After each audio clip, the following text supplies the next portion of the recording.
அவங்க வீட்டு முன்னாடி குழி தோண்டி நீங்க கொடுத்த பொருளை புதைச்சிட்டு வந்துட்டேன். இந்த முறை எந்த தப்பும் நடக்காதுல்ல? நடக்காது.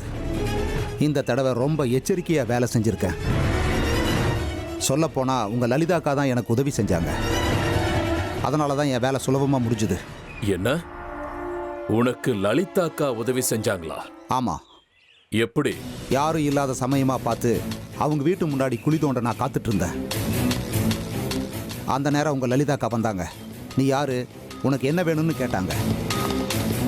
நான் அவங்க கிட்ட இருந்து தப்பிக்கிறதுக்கு மருந்து தயாரிக்க துளசி, அருகம்புல், பூவெல்லாம் வேணும்னு கேட்டேன்.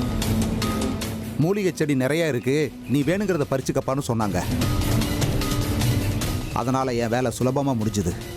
நீங்க சொன்ன மாதிரியே நான் செஞ்சு முடிச்சிட்டேன். ஷபாஷ். இனிமே அந்த சங்கர சாஸ்திரி என்கிட்ட இருந்து தப்பிக்க முடியாது.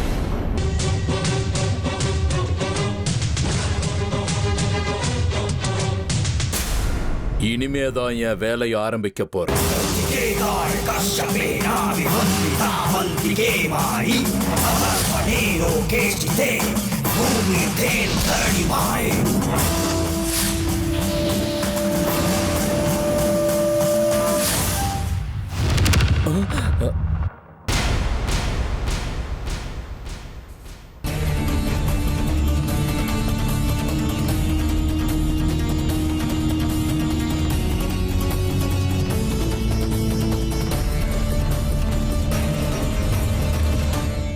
அம்மா, நான் போயிட்டு வரேன். வித்யாசங்கரா.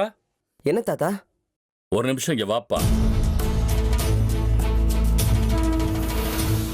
சொல்லுங்க தாத்தா. யாராவது வீட்டுக்கு வந்திருக்காங்களா? இல்ல தாத்தா, யாரும் வரல. ஏன், யாரையாவது எதிர்பார்க்கறீங்களா? இல்ல, நான் யாரையும் எதிர்பார்க்கல.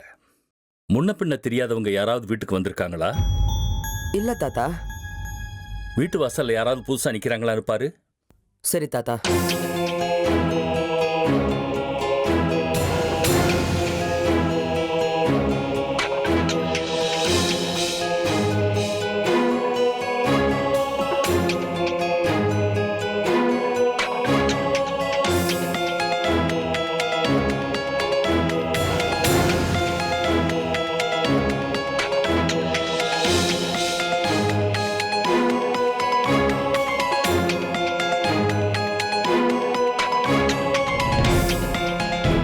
வெளியில யாரும் இல்ல தாத்தா.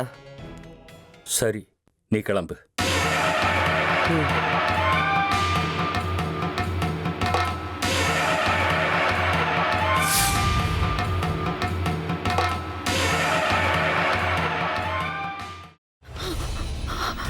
இதுக்கு மேல என்ன சொல்ல போற? சொல்றதுக்கு வேற ஏதாவது பொய் இருந்தா சொல்லிடு. அவதான் ஏமாத்தி எல்லாத்தையும் என்கிட்ட இருந்து பறிச்சிட்டான்னு பார்த்தா நீயும் இப்போ அதே தான் பண்ணிருக்க. ஏன் ஆலியா, ஏன் இப்படி பண்ண? இந்த உலகத்துல பாட்டிக்கு அப்புறம் நான் யார் மேலேயாவது உயிரையே வச்சிருக்கேன்னா அது ஊ மேலதான் உனக்கு தெரியாதா? ஏன் இப்படி பண்ண ஆலியா? உனக்கு காசு பணம் அவ்வளவு முக்கியமா போயிடுச்சு. அதுக்காக நம்ம உறவை கூட மறந்துடுவியா?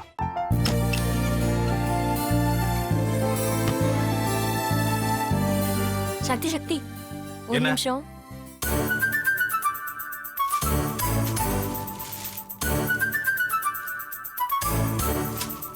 இந்தாங்க.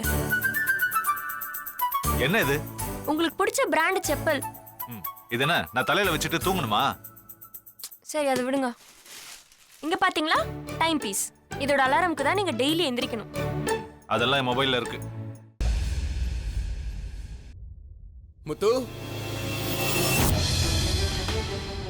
முத்து.